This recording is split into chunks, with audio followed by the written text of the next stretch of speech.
आज हम लोग संस्कृत में संस्कृत के 7वें नंबर चैप्टर को पढ़ेंगे, जिसका नाम है नीति श्लोका, जो कि एक बहुत ही ज़्यादा महत्वपूर्ण चैप्टर है, क्योंकि इस चैप्टर से प्रत्येक वर्ष ऑब्जेक्टिव और सब्जेक्टिव में बहुत सारे प्रश्न पूछे जाते हैं। तो बस आप लोग इस चैप्टर को शुरू से लेकर के अंत तक देखिएगा और पूरे ध्यान से देखिएगा, कंसंट्रेट होकर के देखिएगा, क्योंकि यह चैप्टर आपके लिए बहुत ही ज़्यादा महत्वपूर्ण है।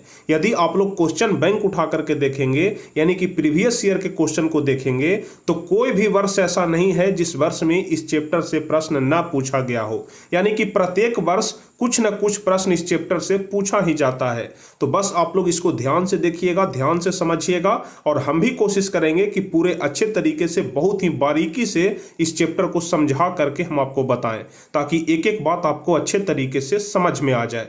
तो बस आप लोग ध्यान से देखते रहिएगा, और यदि अभी तक चैनल को सब्सक्राइब नहीं किए हैं तो चैनल को जरूर सब्सक्राइब कर लीजिएगा, ताकि आगे के भी हर एक वीडियो का नोटिफिकेशन आपको मिल सके। तो चलिए हम लोग शुरू करते हैं, और सबसे पहले जानते हैं कि यह जो चैप्टर है नीति श्लोका, यह कहां से लिया गया है। तो सबसे पहले हम आपको बता दें कि यह महाभारत से लिया गया है, और महाभारत तो आप लोग जरूर देखे होंगे, और महाभारत में धृतराष्ट्र के बारे में आप लोग जरूर सुने होंगे, और विदुर के बारे में भी आप लोग जरूर सुने होंगे। तो यह जो पूरा चैप्टर है, इसमें जो कुछ भी बात लिखा हुआ है, यह विदुर के द्वारा ही बोला गया है। यानी कि जो विदुर, जो धृतराष्ट्र के एक बहुत ही बेहतर मंत्री थे। विदुर कौन थे? तो धृतराष्ट्र के मंत्री थे, आप लोग ध्यान रखिएगा। और यही जो मंत्री थे, जिनका नाम था विदुर, उन्हीं के द्वारा जो भी बात बोला गया है, उस बात को बस इस चैप्टर में लिख दिया गया है, और हम लोगों को उसी चीज को पढ़ना है। तो सबसे पहले आप लोग यह समझ लीजिए कि यह नीति श्लोका कहां से संकलित किया गया है। तो आप लोग ध्यान रखिएगा कि यह जो पाठ है, महाभारत के उद्योग पर्व के अंश विशेष रूप विदुर नीति से संकलित है। तो यदि आपसे परीक्षा में ऑब्जेक्टिव क्वेश्चन में पूछता है कि नीति श्लोका पाठ कहां से संकलित किया गया है, तो आपको जवाब बताना है कि विदुर नीति से संकलित किया गया है। और महाभारत के कौन से पर्व से लिया गया है? तो उद्योग पर्व से लिया गया है। आप लोग इसको भी ध्यान रखिएगा। और कह रहा है कि युद्ध को निकट पाकर धृतराष्ट्र मंत्री श्रेष्ठ विदुर से अपने मन की शांति के लिए कुछ प्रश्न पूछते हैं। यहां पर धृतराष्ट्र का नाम आया है, आप लोग ध्यान से देखिए। और आप लोग धृतराष्ट्र के बारे में जरूर जानते होंगे, जो दोनों आंख से अंधे थे, और जो कौरवों के पिता थे। कौरवों के पिता कौन थे? धृतराष्ट्र थे। तो जब धृतराष्ट्र देखते हैं कि युद्ध अब निकट आ रहा है, तो धृतराष्ट्र के मन में बेचैनी होना शुरू हो जाता है, और इसी बेचैनी को शांत करने के लिए विदुर से कुछ प्रश्न पूछते हैं, और विदुर उसका समुचित उत्तर भी देते हैं। वही प्रश्न उत्तर ग्रंथ रत्न विदुर नीति है। यानी कि जो प्रश्न धृतराष्ट्र के द्वारा पूछा गया, और उस प्रश्न का उत्तर जो विदुर के द्वारा दिया गया, तो वही जो प्रश्न उत्तर हुआ, उसे ही हम लोग विदुर नीति बोलते हैं। और बस उसी प्रश्न उत्तर को यहां पर पढ़ना है कि विदुर के द्वारा क्या बोला गया था। यह भी भागवत गीता की तरह महाभारत का एक अंग होते हुए भी स्वतंत्र ग्रंथ की मान्यता रखता है। यानी कि यह जो ग्रंथ होता है, जिसका नाम है विदुर नीति, यह एक भागवत गीता की तरह ही एक स्वतंत्र ग्रंथ है। तो अब आप लोग समझ गए होंगे कि यह जो नीति श्लोका वाला चैप्टर है, यह कहां से संकलित किया गया है। तो महाभारत के उद्योग पर्व से संकलित किया गया है, और विदुर नीति जिसका नाम है, आप लोग ध्यान रखिएगा। यदि आप लोग महाभारत में खोजिएगा, तो अध्याय 33 और 40 के बीच में यदि आप लोग देखेंगे, तो वहां पर आपको विदुर नीति मिल जाएगा, जिसको जाकर के आप लोग महाभारत के पुस्तक में भी पढ़ सकते हैं। तो उम्मीद करते हैं कि अब आप लोग समझ गए होंगे कि हमारा यह जो चैप्टर है नीति श्लोका, यह कहां से लिया गया है। तो विदुर नीति से लिया गया है, जो कि महाभारत के उद्योग पर्व का एक अंश विशेष है। और कब का यह बात है? तो जब युद्ध निकट आने पर होता है, तो धृतराष्ट्र अपने मंत्री विदुर से कुछ प्रश्न पूछते हैं, और विदुर उसका उत्तर देते हैं। तो यही जो प्रश्न उत्तर का सिलसिला चल रहा है, यही विदुर नीति के नाम से फेमस हुआ, और इसे ही विदुर नीति कहते हैं, और इसी चीज को यहां पर पढ़ना है। तो चलिए, 10 श्लोक दिया गया है कुल इस चैप्टर में। आप लोगों को हम पहले ही बता दें कि इस चैप्टर में कितना श्लोक है। तो 10 श्लोक है, और 10 श्लोक का हिंदी में अर्थ सबसे पहले हम आपको बताएंगे। तो चलिए, सबसे पहला नंबर श्लोक क्या कह रहा है, इसको आप लोग ध्यान से पढ़िए, और इसके बाद इसका अर्थ भी जानिए। तो चलिए, सबसे पहले हम लोग श्लोक को पढ़ते हैं। कह रहा है कि यस्य कृत्यम न विघ्नन्ति ध्यान से आप लोग पढ़िएगा, किस प्रकार से श्लोक को पढ़ना है इस पर भी आप लोग थोड़ा सा विशेष ध्यान दीजिएगा, ताकि आप लोग भी अच्छे तरीके से श्लोक को पढ़ सकें। कह रहा है कि यस्य कृत्यम न विघ्नन्ति शीत मुष्णम भयम रति समृद्धि रस मृधिर्वा स वै पंडित उच्यते। तो बस इसका हिंदी में अर्थ क्या होगा, सबसे पहले हम लोग इसको जानते हैं। तो यदि आपसे संस्कृत में हिंदी में अर्थ पूछ दे तो सबसे पहले तो आपको एक लाइन यह बताना पड़ेगा कि यह जो लाइन है यह कहाँ से लिया गया है। तो हम लोग लिखेंगे कि यह जो प्रस्तुत श्लोक है यह पीयूषम भाग 2 के विदुर नीति ग्रंथ से संकलित नीति श्लोक पाठ से लिया गया है। इतना लिखना हर हाल में आपके लिए जरूरी है। यदि इतना नहीं लिखते हैं तो फिर आपको पूरा नंबर नहीं मिलेगा। लेकिन बस यही एक लाइन यदि आप लोग शुरुआत में लिख देते हैं कि प्रस्तुत श्लोक पीयूषम भाग 2 के विदुर नीति ग्रंथ से संकलित नीति श्लोक पाठ से लिया गया है, और इसमें नीतिकार ने पंडितों के विषय में बताया है कि पंडित उसे कहा जाता है जो हर स्थिति में एक समान रहते हैं। ऐसे लोगों पर न तो गर्मी, न तो जाड़ा और न ही सुख दुख आदि का कोई असर पड़ता है। जो हर दशा में संभव रहते हैं उसे ही पंडित कहा जाता है। यानी कि जो पहला श्लोक है इसमें पंडित के बारे में बताया गया है कि पंडित हम लोग किसे कहते हैं, पंडित का परिभाषा बताया गया है। तो यहाँ पर जो सबसे पहला श्लोक है इसमें ध्यान रखिएगा कि पंडितों के बारे में बताया गया है कि पंडित उसे कहते हैं जो हर स्थिति में एक समान रहते हैं, जिन पर गर्मी, जाड़ा, सर्दी, सुख दुख आदि का कोई प्रभाव नहीं पड़ता है, उसे ही हम लोग पंडित कहते हैं। तो पहला नंबर श्लोक का अर्थ तो आप लोग अच्छे तरीके से समझ गए होंगे। अब चलिए दूसरा नंबर श्लोक क्या कह रहा है और इसका अर्थ क्या होगा, हम लोग इसके बारे में जानते हैं। तो दूसरा नंबर श्लोक कह रहा है कि तत्वज्ञ सर्वभूतानाम, क्या कह रहा है कि तत्वज्ञ सर्वभूतानाम योगज्ञ सर्वकर्मणाम उपायोग्यो मनुष्यानाम नरः पंडित उच्यते। सबसे पहले आप लोग श्लोक पढ़ने के लिए जानिए। यदि श्लोक पढ़ लेते हैं तो समझिए कि हिंदी में अर्थ आपके लिए बहुत ज्यादा आसान हो जाएगा। यदि आपसे कोई पूछ देगा कि दूसरा श्लोक पढ़ करके बताइए, तो यदि आप लोगों को पढ़ना नहीं आएगा तो फिर आप लोग कैसे पढ़ेंगे। तो जिस प्रकार से यहाँ पर हम पढ़ रहे हैं आप लोग भी कोशिश करिएगा, एक बार, दो बार, तीन बार यदि कोशिश करेंगे तो फिर हर हाल में आपको भी श्लोक पढ़ना आ जाएगा। तो चलिए एक बार फिर से हम श्लोक पढ़ते हैं, उसके बाद अर्थ जानेंगे। कह रहा है कि तत्वज्ञ सर्वभूतानाम योगज्ञ सर्वकर्मणाम उपायज्ञो मनुष्यानाम नरः पंडित उच्यते। चलिए इसका अर्थ हम लोग जानते हैं। कह रहा है उसी प्रकार से लिखेंगे जिस प्रकार से हम लोग पहला एक लाइन लिखे थे कि प्रस्तुत श्लोक पीयूषम भाग 2 के विदुर नीति ग्रंथ से संकलित नीति श्लोका पाठ से लिया गया है। इसमें नीतिकार पंडितों के विषय में बताना चाहते हैं कि जो सभी प्राणियों के रहस्य को जानने वाला है तथा सभी कार्य कौशल और उपायों को जानता है, उसी को पंडित कहा जाता है। यानी कि जो पहला श्लोक है और जो दूसरा श्लोक है इसमें पंडितों के बारे में बताया गया है कि पंडित किसे कहते हैं। तो पहला में हम आपको क्या बताए कि जो हर स्थिति में एक समान रहे, चाहे जाड़ा रहे, चाहे गर्मी रहे, चाहे बरसात रहे, चाहे सुख दुख रहे, यदि सभी मौसम में एक समान रहते हैं उन्हीं को पंडित कहा जाता है। और दूसरा में बताए कि इसमें नीतिकार पंडितों के विषय में बता रहे हैं कि जो सभी प्राणियों के रहस्य को जानने वाला हो और सभी कार्य कौशल और उपायों को जानने वाला हो, उसे ही पंडित कहा जाता है। तो दूसरा नंबर श्लोक भी आप लोग अच्छे तरीके से समझ गए।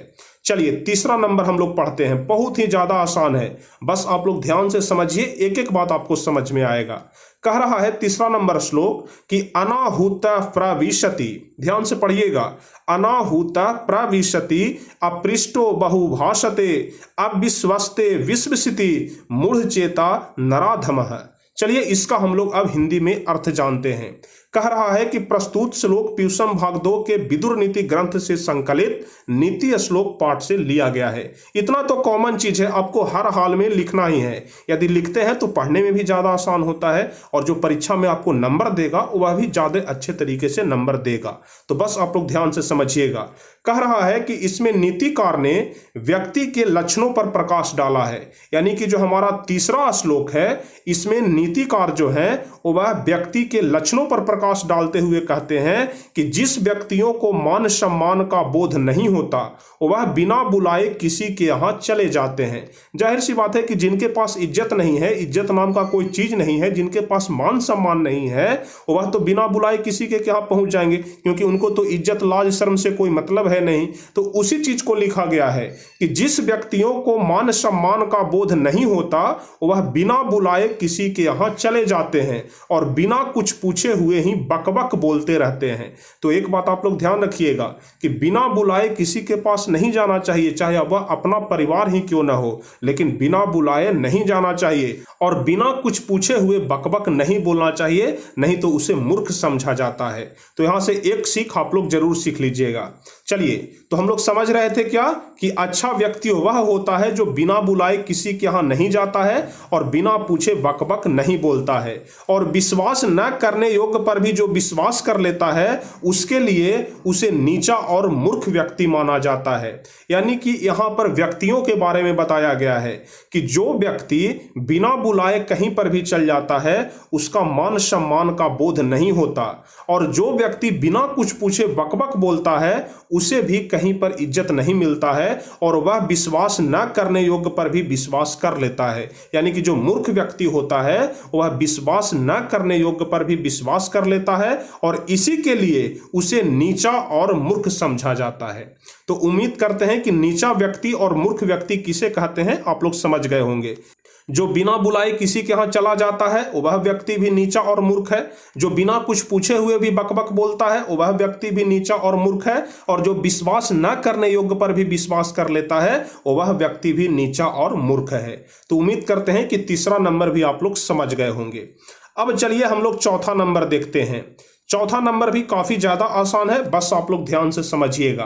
कह रहा है कि एको धर्म परम श्रेय, एको धर्म परम श्रेय, क्षमय का शांति रुत्तमा, व्यय का परमा तृप्ति, अहिंसय का सुखा वहा। तो बस आप लोग इसका अब अर्थ समझिए। इसीलिए हम आपको बार बार बोलते हैं कि 2 बार 3 बार प्रैक्टिस करिए ताकि आप लोगों को भी श्लोक पढ़ना अच्छे तरीके से आ जाए। चलिए एक बार और हम श्लोक पढ़ते हैं, आप लोग ध्यान से देखिएगा कि किस प्रकार से हम लोग पढ़ रहे हैं, शब्दों को कैसे तोड़ते हैं और तोड़ करके अलग अलग कर करके हम लोग सही उच्चारण करते हैं, इस पर आप लोग ध्यान दीजिएगा। कह रहा है कि एको धर्मम परम श्रेय, एको धर्म परम श्रेय, क्षमय का शांति रुत्तमा, व्यय का परमा तृप्ति, अहिंसय का सुखा वहा। चलिए अब हम लोग इसका हिंदी में अर्थ जानते हैं।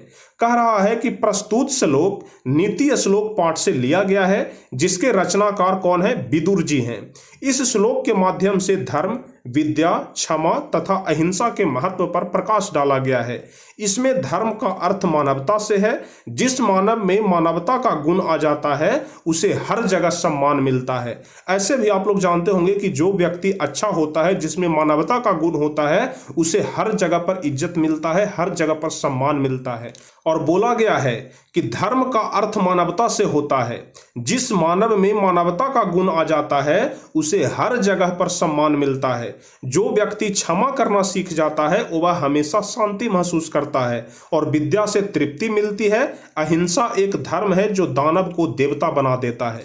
इसलिए महात्मा गांधी भी बोलते थे कि हमेशा अहिंसा के मार्ग पर ही चलना चाहिए। और एक बात आप लोग जरूर ध्यान रखिएगा कि हमेशा क्षमा करना सीखिए। यदि मान लिया जाए कि किसी प्रकार का कोई गलती दूसरे से भी हो जाता है तो उसे क्षमा करना सीखिए।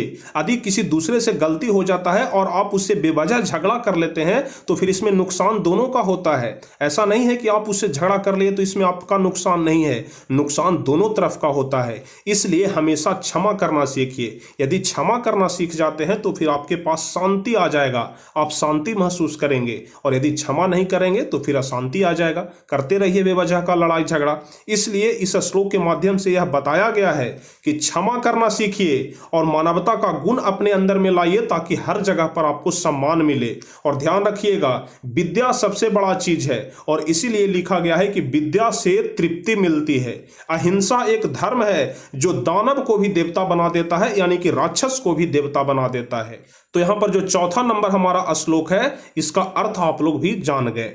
चलिए अब पांचवा नंबर श्लोक हम लोग देखते हैं। यदि आप लोग अच्छे तरीके से श्लोक का अर्थ जान जाते हैं तो फिर क्वेश्चन आंसर में कोई दिक्कत नहीं होगा और नहीं ऑब्जेक्टिव क्वेश्चन में दिक्कत होगा, क्योंकि ऑब्जेक्टिव क्वेश्चन तो हिंदी में ही पूछा जाता है, संस्कृत में तो नहीं पूछा जाता है। और जब तक आप लोग हिंदी में अर्थ नहीं जानेंगे तब तक ऑब्जेक्टिव बनेगा नहीं, इसलिए हिंदी में अर्थ समझना आपके लिए ज्यादा जरूरी है। चलिए हम लोग देखते हैं यहाँ पर पांचवा नंबर श्लोक कह रहा है, और यह जो ध्यान रखिएगा यह जो पांचवा नंबर श्लोक है यह VVI है, यानी कि सबसे ज्यादा महत्वपूर्ण आपका यही वाला श्लोक है। और इसके बाद एक सातवां नंबर जो श्लोक बताएंगे वह वाला भी आपके लिए बहुत ज्यादा महत्वपूर्ण है। तो पांचवा और सातवां पर आप लोग जरा विशेष ध्यान रखिएगा।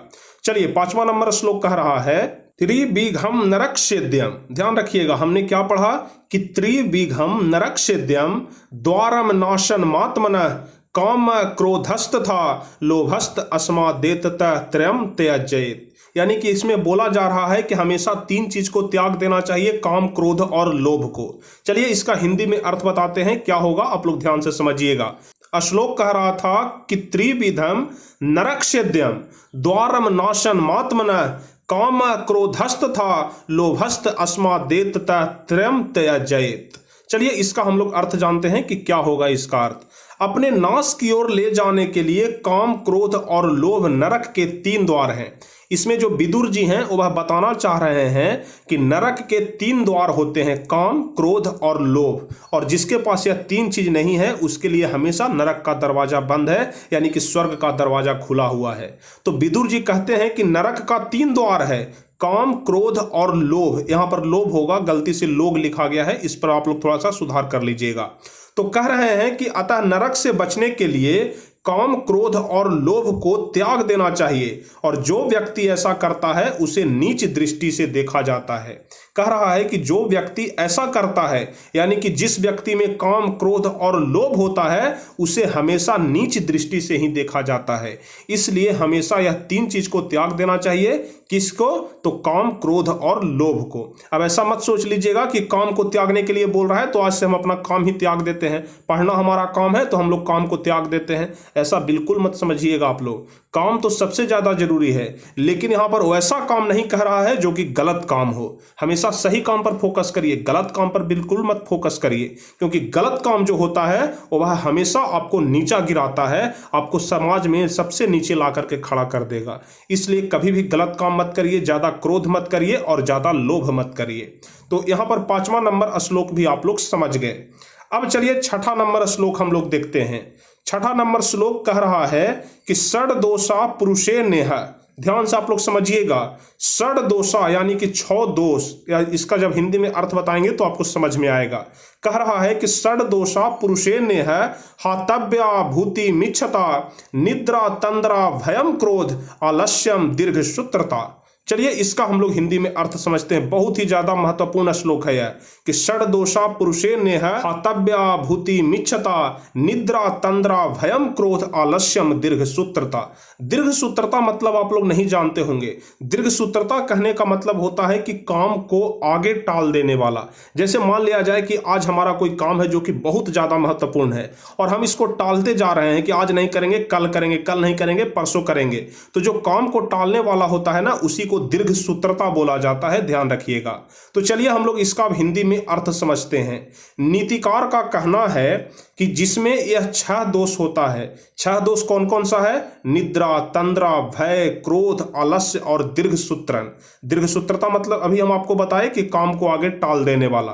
तो यहां पर नीतिकार यानी कि विदुर जी कह रहे हैं कि जिसमें यह 6 दोष होता है, निद्रा, तंद्रा, भय, क्रोध और आलस्य और दीर्घ सूत्रता, वह चाहते हुए भी सुख की प्राप्ति नहीं कर सकता है। यानी कि कह रहा है यहां पर विदुर जी कह रहे हैं कि जिसमें यह 6 दोष होता है वह चाहते हुए भी सुख की प्राप्ति नहीं कर सकता है। अब आप लोग बताइए कि जिसके पास ज्यादा निद्रा है वह कभी भी सुख की प्राप्ति कर सकता है? जो व्यक्ति हर समय सोया हुआ ही है, हर समय सोने में रहता है, वह कभी सुख की प्राप्ति नहीं कर सकता है। जिसके पास भय है वह सुख की प्राप्ति नहीं करेगा। जिसके पास आलस है वह कभी भी सुख की प्राप्ति नहीं कर सकता है। इसलिए यहाँ पर जो नीतिकार हैं, जो विदुर जी हैं, वह कह रहे हैं कि जिसमें यह 6 दोष आ गया वह चाहते हुए भी सुख की प्राप्ति नहीं कर सकता है, क्योंकि नींद लग जाने के बाद कोई भी काम समय पर नहीं होगा और डर के कारण वह काम को शुरू नहीं कर पाएगा। यानी कि नींद जब आ जाएगा तो कोई काम समय पर नहीं होगा, करना है 3 बजे तो होगा 6 बजे, इसलिए नींद के कारण ही समय पर कोई काम नहीं होगा। और यदि आपके अंदर में डर है तो डर के कारण आप काम को शुरू ही नहीं करेंगे। जैसे मान लिया जाए कि आप कोई काम शुरू करने वाले हैं और आपके अंदर में डर बैठा हुआ है कि कहीं हम यह काम शुरू करें तो कहीं हमें घाटा ना हो जाए, तो जब तक यह डर आपके शरीर से नहीं निकलेगा, आपके मन से जब तक डर नहीं निकलेगा, तब तक आप काम को शुरू नहीं करेंगे। इसलिए सबसे ज्यादा जरूरी है कि यह 6 दोष को अपने अंदर से बिल्कुल त्याग देना चाहिए। तो उम्मीद करते हैं कि 6ठा नंबर श्लोक आप लोग समझ गए होंगे। और ध्यान रखिएगा, श्लोक भी 6ठा है और 6ठे नंबर श्लोक में 6 नंबर दोष भी त्यागने के लिए बोल रहा है। 6ठा श्लोक में 6 दोष को त्यागना है, ध्यान रखिएगा। चलिए उसके बाद हम लोग 7वां नंबर श्लोक पर ध्यान देते हैं। 7वां नंबर श्लोक आप लोग समझिएगा, कह रहा है कि सत्येन रक्षते धर्मो विद्या योगेन रक्षते मजया रक्षते रूपम। उसके बाद कह रहा है कि कूलम वृतेन रक्षते। बहुत ही ज्यादा महत्वपूर्ण है, VVI है। हम आपको बोले थे कि 5वां और 7वां आपके लिए बहुत ज्यादा महत्वपूर्ण है। कह रहा है कि सत्येन रक्षते धर्मो, यानी कि सत्य से धर्म की रक्षा होती है, और विद्या योगेन रक्षते, और अभ्यास से विद्या की रक्षा होती है। जैसे मान लिया जाए कि आप लोग बहुत पढ़ाई कर रहे हैं और यदि रिवीजन ही नहीं करेंगे तो आप लोग भूलते चले जाएंगे, इसलिए बोला जा रहा है कि अभ्यास से विद्या की रक्षा होती है, यानी कि हमेशा रिवीजन करते रहना चाहिए। इसलिए हम आपको बार बार बोलते हैं भी कि पढ़ने के लिए तो पढ़िए, लेकिन पढ़ने से ज्यादा ध्यान रखिए कि रिवीजन करना है, क्योंकि आप लोग एक बार पढ़ लेते हैं उससे आपका दिमाग में कोई बात नहीं याद हो जाता है। आपका दिमाग सुपर कंप्यूटर नहीं है कि एक बार पढ़ लिया और आपके दिमाग में सेट हो गया, बल्कि उसको बार बार याद करना पड़ता है, बार बार रिवाइज करना पड़ता है, ताकि अगर 1-2 वर्ड भूल भी गए हो तो वह पुनः फिर से याद हो जाए। इसलिए बोला जा रहा है कि सत्य से धर्म की रक्षा होती है और अभ्यास से विद्या की रक्षा होती है। उसी प्रकार से साफ सफाई और साज श्रृंगार से रूप की रक्षा होती है।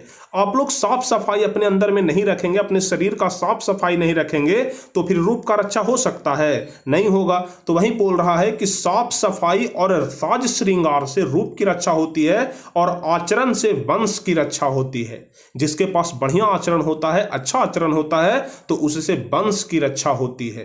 तो ध्यान रखिएगा, जो 7वां नंबर श्लोक था उसमें यही बोल रहा था कि सत्येन रक्षते धर्मो विद्या योगेन रक्षते मजया रक्षते रूपम कूलम वृतेन रक्षते।